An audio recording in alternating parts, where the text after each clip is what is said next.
Olá, olá a todas, paz seja convosco. Estamos aqui mais uma vez para o nosso propósito. Vamos para a lição? Terceiro dia.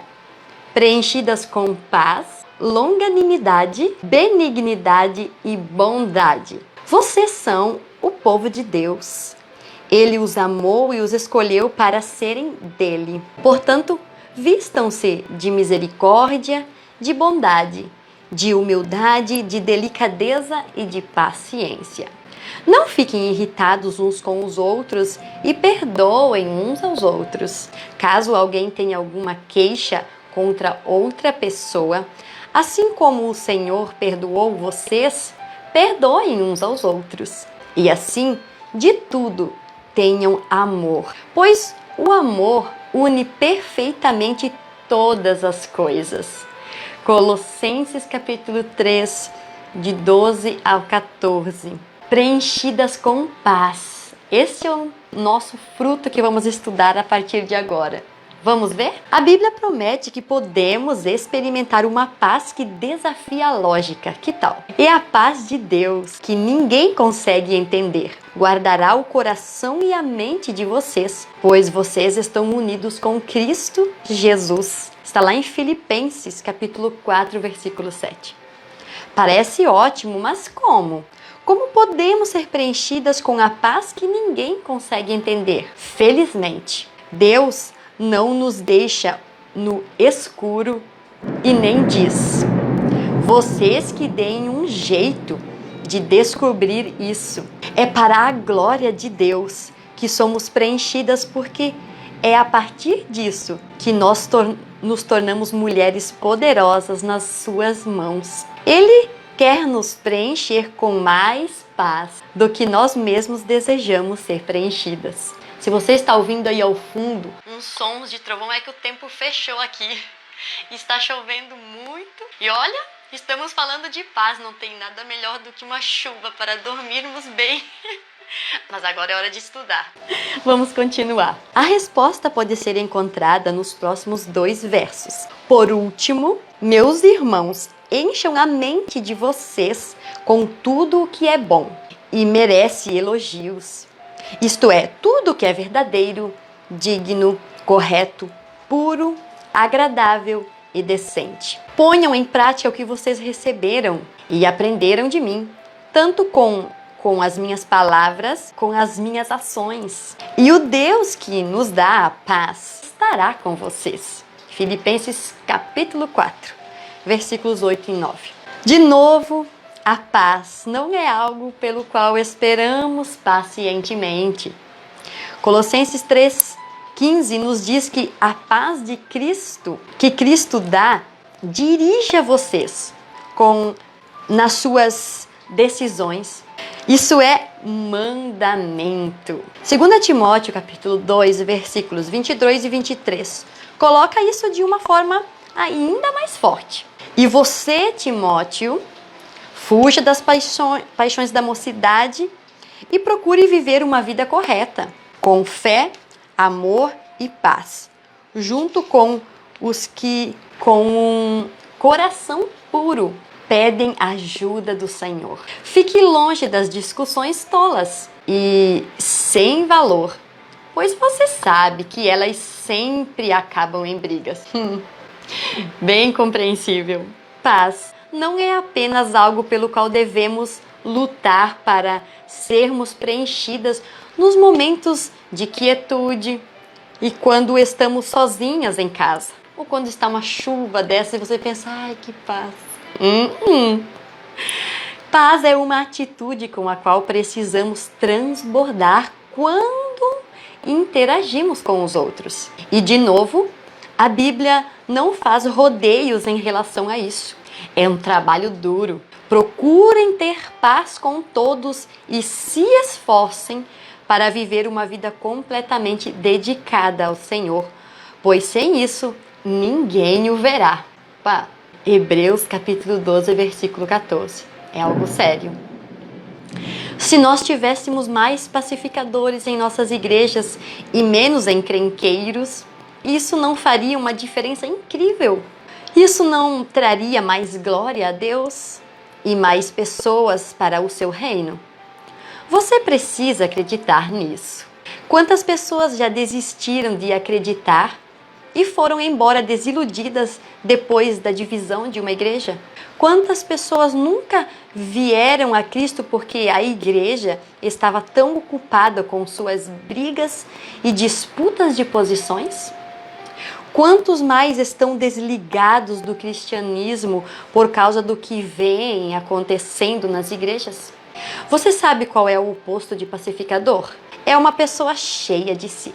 Pessoas que querem buscar seus próprios interesses, suas ideias, que pensam que são donas da verdade. Essas são a praga de qualquer igreja.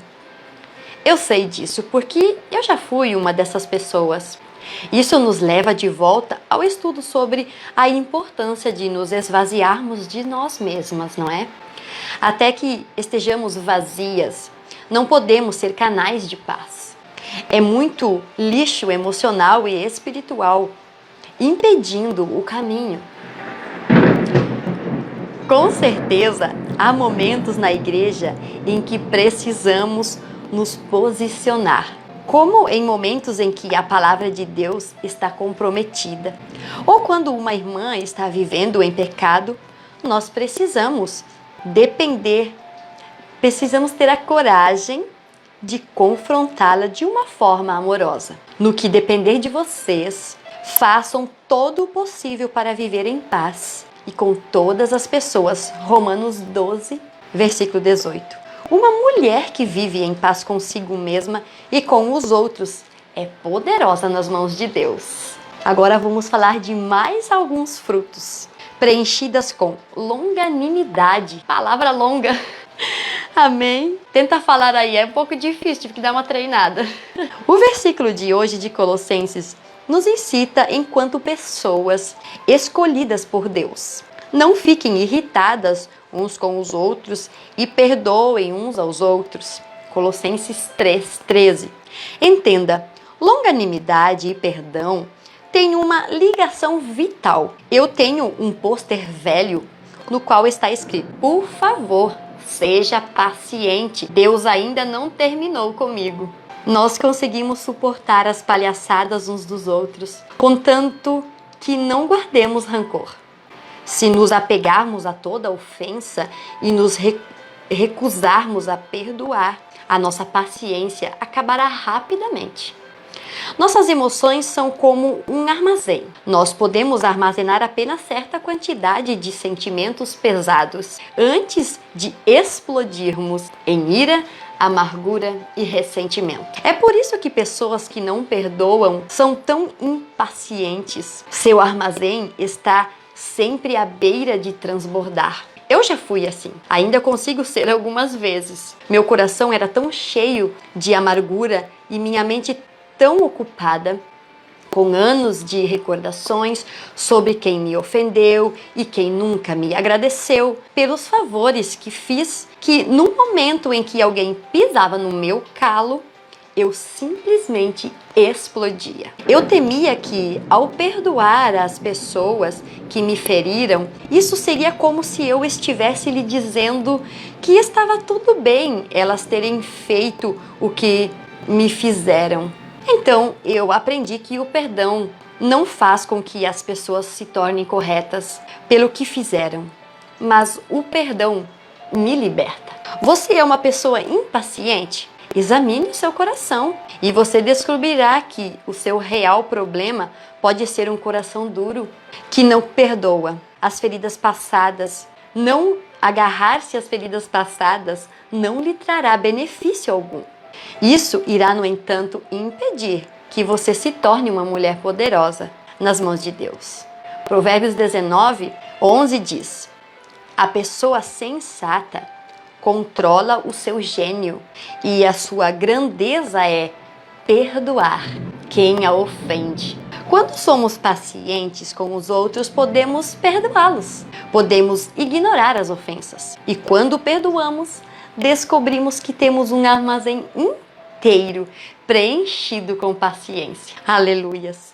E os nossos próximos frutos: bondade e benignidade. Por isso mesmo, Façam todo o possível para juntar a bondade e a fé que vocês têm. À bondade, juntem o conhecimento e ao conhecimento o domínio próprio. Ao domínio próprio, juntem a perseverança e a devoção a Deus. A essa devoção, juntem a amizade cristã. A amizade cristã, juntem o amor. Pois são estas as qualidades que vocês precisam ter. Se vocês estiverem e fizerem com que elas aumentem, mais ativos e produzirão muita coisa boa, como resultado do conhecimento que vocês têm do nosso Senhor Jesus Cristo.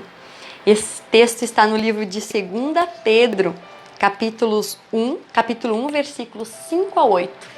Nós já tivemos o privilégio de, no nosso propósito, estudarmos as cartas de Pedro, não é? Glórias a Deus. Algumas pessoas são simplesmente legais, você não acha? Deus as fez legais e assim que vão ficar.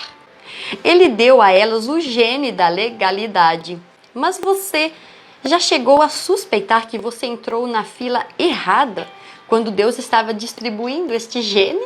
Bem, realmente parece que algumas pessoas têm uma abundância de bondade e benignidade inatas. Opa! Enquanto o resto de nós luta para conseguir isso, não é? O que a Bíblia diz sobre isso? Ela diz: empenhem-se, façam todo o esforço para acrescentarem benignidade à sua fé e bondade fraternal. Fazer todo o esforço implica, mais uma vez, em que vai ser trabalho duro. Nós não esperamos passivamente para sermos preenchidas com bondade e benignidade.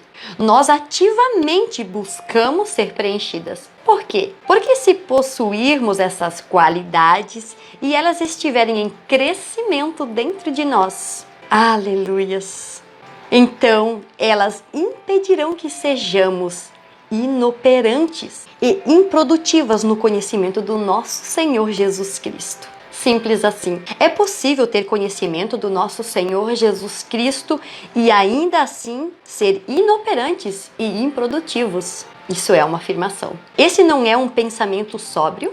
A Bíblia não nos garante que todos seremos usados para a promoção do reino de Deus. Ele pode usar mulheres como nós, mas teremos de fazer todo o esforço para acrescentarmos bondade e benignidade à nossa fé. Trabalho duro.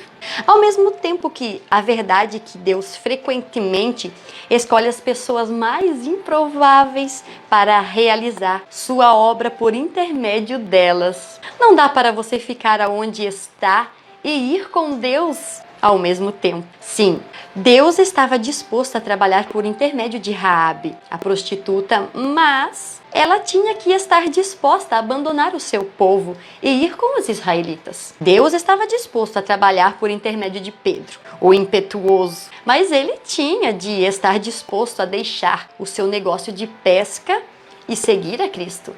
Abraão deixou Ur dos caldeus. Moisés teve de deixar o Egito.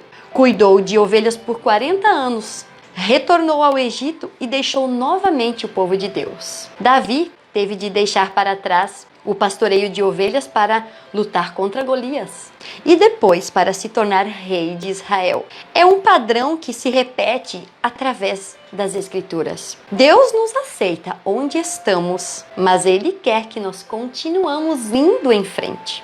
Não apenas por amor ao seu reino, não apenas para sermos instrumentos usados por Ele, mas por nossa própria causa, porque Ele nos fez e sabe como estamos conectados. Ele sabe que a vida será melhor para nós se fizermos todos os esforços para sermos preenchidas com a bondade e a benignidade. Ele sabe que apenas assim cumpriremos o real propósito para o qual fomos criadas, para sermos mulheres poderosas nas mãos de Deus. Amém e amém, Senhor. Que este dia possa nos abençoar com esta lição, que Deus possa te abençoar grandemente, que a paz seja convosco e até amanhã.